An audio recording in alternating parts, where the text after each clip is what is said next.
Hello, my beautiful vibe tribers. Welcome to your Mystic Affirmations for November 1st of 2022. Many blessings to you all.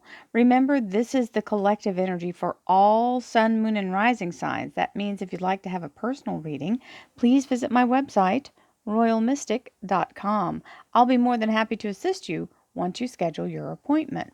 So with that, let's see what the cards have to say for this beautiful energy, pulling in our relentlessly optimistic optimism and being in our energy of being positively positive and allowing ourselves to create using the law of attraction, the law of divine compensation, and our ability to manifest our best possible life now through focus and attention with our intention. All right, so we have the Five of Cups and the Nine of Wands. So this Five of Cups imagery gives a little bit different story. And what we're looking at here is the sun is setting on these three goblets or candles because they do look like they have a little flame on them, right? So here it looks like a cup. If you flip it over, it looks like a candle, like how this one, the facing up, looks like a candle. So understanding that this is the sun setting on the past. So these three cups are the past. And as they set, you've got two new cups to look out into the broad horizon of the future. And the reason it's an open blank space is because that's what the future is. Until you start putting your energy toward it and allowing yourself to see and move in that energy. When you take up these two new cups, it's time to move forward. So allow yourself to let go of the three from the past that have already been kind of used up. They've reached their expiration date. So we're moving forward in new energy. And it feels like you've been in the stagnant energy because you're in this Nine of Rods. The Nine of Rods or the Nine of Wands, sorry, is the energy of being very much in a place where you feel like you've been standing here. It's like when you're in line forever and the line doesn't seem to be moving and other lines seem to be moving, but yours isn't. You can put this in traffic, you can put it in the grocery store, wherever you find a line. It seems like the one you get in is the one that takes the longest, right? Well, here's the thing. You're the next up. So this is where you're in the next up and you know that you're the next person and you're still sitting there going, okay, I know I'm the next. Okay. I'm trying to be cool, man. Don't freak out, right? So, because we want to hurry up. I'm next. We want to just get on with it. But just be patient because what you're waiting for is going to be more than worth the wait. And once you have this breakthrough energy, you're not going to think about the time you spent in the line waiting for it, right? So, here we go. Let's see what else the cards have to say. Thank you, angels, archangels, divine, pure white light, divine spirit. So here comes the walking away from what no longer serves you. You've got the Seven of Swords here with the Nine of Rods. And the Seven of Swords is dropping the things that you can't take with you. Sometimes it's some things will fall out on their own. Sometimes people that you know no longer align with will fall out. And also you may give 2 weeks notice. You may be packing and moving and giving away a bunch of stuff that you don't want to take with you. This is that kind of energy. Releasing what you don't need to go further with in your path. Now, the things that you do have are the skills and abilities that you carry with you from what you have received from your time at whatever position you were at. So, let's see what else we have.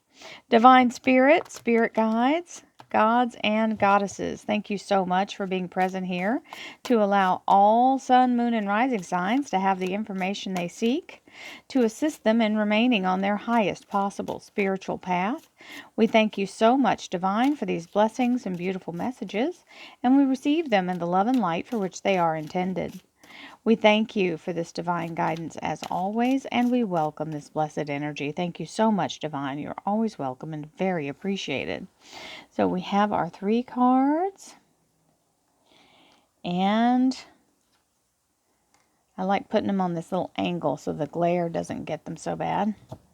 Hey, the Illumination. This is the Princess of Swords, and she's all about, she's literally, see her hand, she's using that as the deflector to spread the light out. So she's pulling it in her ability to skew what she wants to aim the view at, and that's her allowing herself to illuminate her path through the ability to expand that light out. That's why she's got her hand up there working that energy so she can see forward without having to be in a place of feeling like she's not getting the full view, right? So the enlightened information coming in with the Princess of Swords, which we will gladly have. And we have our attitude energy.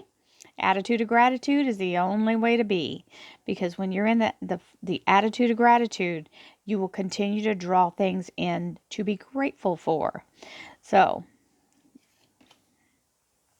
I attract success and positive people into my life with my positive attitude. This is important to remember. It's like flies to honey, right?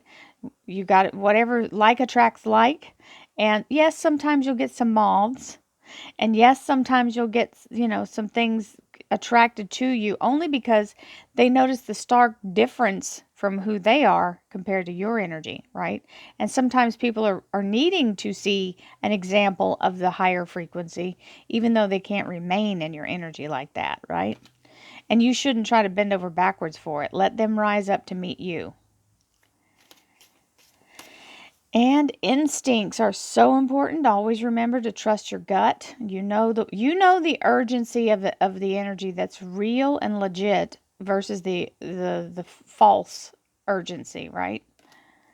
I act on my instincts and notice signs and symbols in my life. Signs and symbols are everything, because I don't care if you're looking for a white feather. That's really a common one, right? If that's what it takes to affirm for you, the universe will show it to you. If you need a butterfly to land on into your nose, or a dragonfly to land on your shoulder, or whatever, a hummingbird, whatever, ask for the symbol you need and the universe will bring it to you. Okay, well, there's our card, but I'm going to shuffle anyway.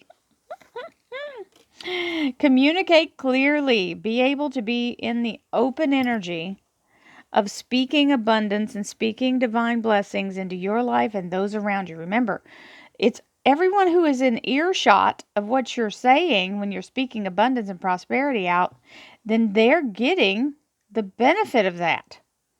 So don't discount the fact that what you illuminate for yourself, you illuminate for your entire group of people around you as well. They learn from you and actually will receive some of the blessings you pull in. Remember, as you rise, we all rise, and that is a true statement. As it's a collective energy, when a big group rises, that takes everybody up a notch or two, right? Realization. The frequency of realization supports the internal process of becoming aware of our heart-centered truth, as well as the external process of becoming our highest expression to the world. So once you start to have a resonation to your true energy and what you feel is your path and your calling, you literally start to embody that in your physical form and in your life itself, the events and in the physical energy. And we have as our underlier oneness. Someone you clearly miss is forever present in your heart. Remember, dearest one, that even though there has been a physical parting, spiritually, those we love never leave us. Creation is eternal. Nothing is ever truly missing, for all is interconnected and ultimately one. So you know, and I know, I can tell you when my parents died, that was the biggest hole I ever felt in my heart. Literally felt like a piece had been taken. And sometimes it takes us a while to feel like we cannot feel that hole as big, like it's a scar, right? And that energy, well, the scar will eventually heal, but for a long time it's very sensitive. So understand that it's okay for that, but do know that as you heal, you become well and whole, and that helps you to fill in the energy. And they're always with you, even after the healing has happened. My parents come and visit me all the time, in my dreams, in my thoughts, and sometimes I'll hear their voice when I'm working and reading. And self-criticism. This is a biggie too. We, your angels, ask you to please be more compassionate toward yourself. Observe the times when you have critical thoughts about yourself and make an effort to replace these negative thoughts with positive, loving ones. You are a wondrous being of light. Even if at times you think you're less than perfect, remember that God and divine perfection exists in all things. Absolutely. Don't be so hard on yourself. We're our worst and hardest, toughest energy to get past of our own criticism, because we start making judgments that we think other people might make, but they haven't even made them. We're just manufacturing it. So be careful not to do that to yourself, because it's a form of self-sabotage. We have the Three of Wands, which is moving forward in expansion energy, step, step, step. And as you move forward, you're not going to think about these two after you're 2 or 3 more down, right? So it's not about trying to find a place that you can actually backpedal from. You want to keep building the pillars out in front of you and just keep on moving forward. Eventually, you get to the other side. So the Three of Rods is telling you, let the two that you finished stand. Make your next pillar, keep moving on. Stand on that one, makes the next one. It's one step at a time. Everything we want to do in life, moving forward is the only way through. Another 3. We've got the Three of Swords. This is the energy of 3 days, 3 weeks, 3 months. Third time's the charm.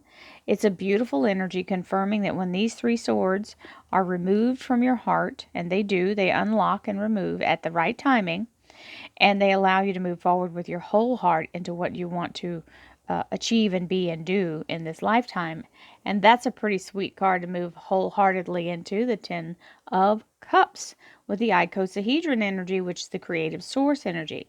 So very strong structure for receiving your best possible life now, because that is what the Ten of Cups is, the happily ever after, being in the highest frequency possible in all things, divine healing, divine abundance, love, happiness, peace, harmony, joy, all of that. So you're getting all information you need. All you have to do is be aware of the energy around you. Pay attention to the instincts that you get, your instinctive, choices or urges, and then allow yourself to communicate clearly in the goal of bringing something fully into this earthly realm. Sorry, I hit the camera. I hit the little camera cord, so it bounced a little. So this brings you back into the earthly energy of this plane of existence. And don't be so hard on yourself on the way. We all have our moments. We all learn. That's what mistakes are about, is learning. When we know better, we do better. So don't stand on your own neck there. You don't have to step on your own neck or punish yourself in any way whatsoever. And certainly don't feel embarrassed or ashamed, because everybody has made things in life that they wish could change, or they wish they did it differently. It's the way life is. We don't have an instruction book. So we do the best we can as we can. So I love you guys. I hope you have a beautiful first day of November for this beautiful Tuesday energy. And I will see you guys tomorrow. Lots of love, lots of light, peace, happiness, joy, abundance, divine healing, and a ton of prosperity to you all. Namaste, my dear friends.